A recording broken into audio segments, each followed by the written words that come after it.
James sat on the cracked pavement, his back against the gray wall of the old factory building. The morning sun rose slowly, painting the sky in soft shades of pink and gold. But James did not feel the glow of a new day. All he felt was empty. He'd been out of work for 3 months. Each morning he woke up with hope. He dressed in his best shirt and shoes, tightened his belt, and walked from one shop to another, offering his hands to help and his heart to learn. But each door closed in his face, each smile turned away. "We have no openings," they said. "Come back later," they said. James watched them all, their days moving on, workers stepping in and out. And he wondered, why not me? One afternoon, James climbed the small hill outside town. From the top, he looked at the fields and the roads he had walked countless times. The wind touched his hair, but his mind raced faster than the breeze. He thought of his mother's gentle advice. "Time waits for no one, my son." He remembered her words, soft yet firm, like a bell ringing in his memory. At that moment, he felt the truth of them in his bones. He closed his eyes and let the sunlight wash over him. Images came to him, his school days, when he learned to build bird houses with his father, his first day out of college, full of dreams and ambitions. The day he moved back home after graduation, hoping the perfect job was just around the corner. James realized how quickly the years had passed, how moments had slipped through his fingers like sand. When he opened his eyes, a small bird landed on a rock beside him. Its feathers shimmered, and it tilted its head curiously at James. He smiled. The bird did not wait for him to chase it away. It hopped forward, then flew off toward the horizon. James watched it go, thinking, "Time doesn't wait for me either." He ran his fingers through the grass and rose to his feet. He dusted off his pants and straightened his collar. There was something in the air that day, a sense of urgency, a gentle push forward. He decided he would not wait for opportunity to knock. He would build the door himself. Back in town, James stopped at the small coffee shop where he often sat alone. The aroma of freshly ground beans filled his lungs, warming him from the inside. He ordered a cup and found a seat by the window. His reflection stared back at him from the glass, a young man with tired eyes but a determined jaw. He pulled out a notebook from his backpack and opened to a blank page. He wrote 3 words at the top: start, learn, grow.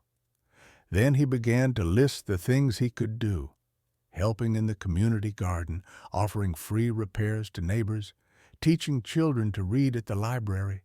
Simple tasks, small steps. But each step mattered. For the first time in weeks, James felt hope stir in his chest. He finished his coffee and walked out with purpose. He headed toward the community garden, where wilted vegetables waited for care. Armed with a trowel and fresh enthusiasm, he dug into the soil, turning it over. He planted seeds of lettuce and tomatoes and whispered, "Grow strong." Neighbors passed by and paused. Mrs. Arroyo, who lived in the yellow house on Maple Street, smiled and said, "You're good help, James." He nodded and said, "I just want to do something useful." She handed him a bottle of water and walked on. James felt something warm bloom inside him, the feeling of making a difference.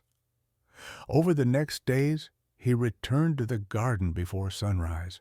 He watered the plants, pulled weeds, and watched tiny sprouts break through the earth. Each morning, he stood back and admired the green shoots reaching for the sky. He thought of time again and how it moved on. But here, in the garden, he saw time as an ally. He learned that patience and care could work miracles. One afternoon, Toby, a boy from the neighborhood, wandered into the garden.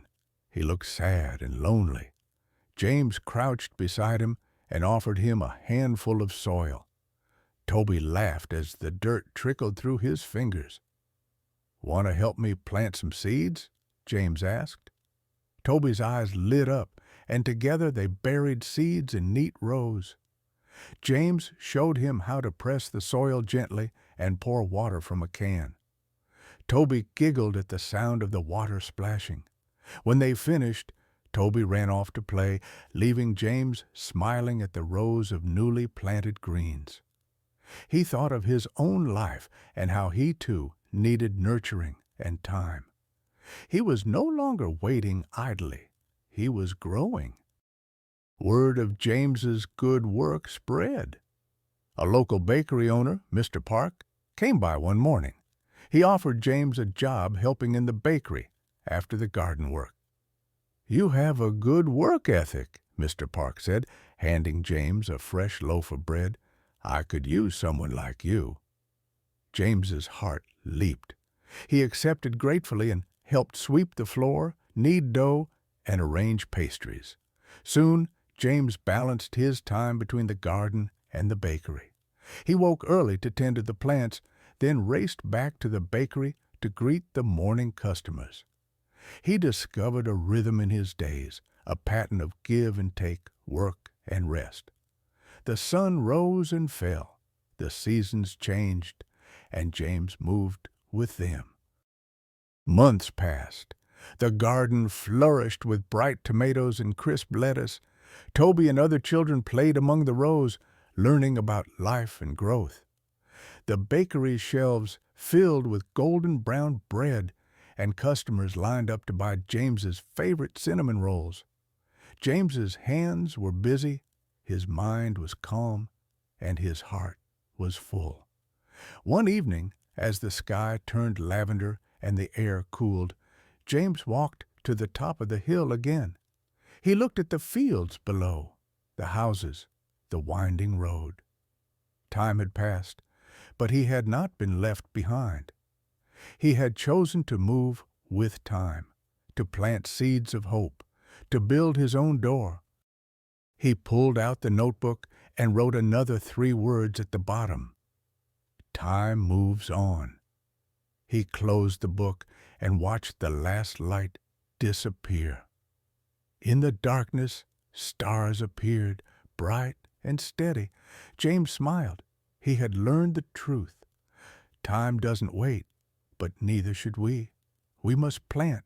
We must build. We must grow, one moment at a time. With a final glance at the shimmering world below, James turned and headed home.